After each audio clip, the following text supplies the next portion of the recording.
Online betting మీద, అదేవిధంగా ఈ బెట్టింగ్ యాప్ల మీద, ఆన్లైన్ రమ్మీ గేమ్ల మీద ప్రభుత్వం చర్యలు తీసుకోవాలి.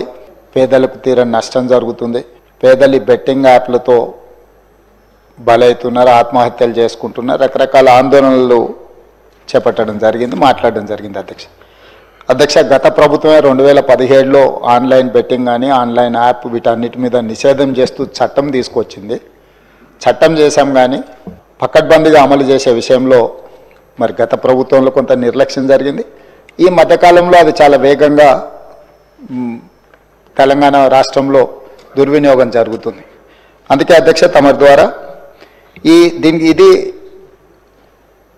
పక్క రాష్ట్రాలు, దేశము, ఇతర దేశాలు ఈ నేరం ఒక రకంగా అంతర్జాతీయ స్థాయిలో, రాష్ట్ర స్థాయి నుంచి మొదలు పెడితే అంతర్జాతీయ స్థాయి వరకు వివిధ రకాల సంస్థలు, వ్యక్తులు, రకరకాల దేశాలకు సంబంధించిన నేరగాళ్ళు అందరూ కూడా ఇందులో పాల్గొంటున్నారు.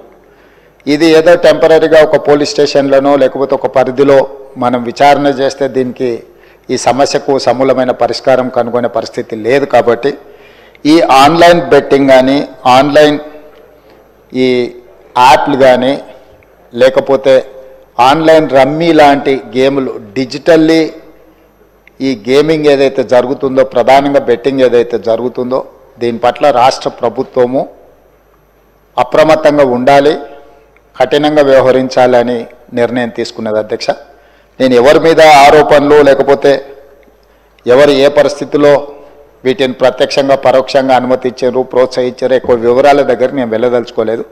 రాష్ట్ర ప్రభుత్వం స్పష్టంగా బెట్టింగ్ యాప్లు కానీ, ఆన్లైన్ బెట్టింగ్ కానీ, ఆన్లైన్ రమ్మీ గేమ్ల పట్ల అప్రమత్తంగా ఉండడమే కాదు కఠినంగా వ్యవహరించాలని ఈరోజు రాష్ట్ర ప్రభుత్వం నిర్ణయం తీసుకున్నది.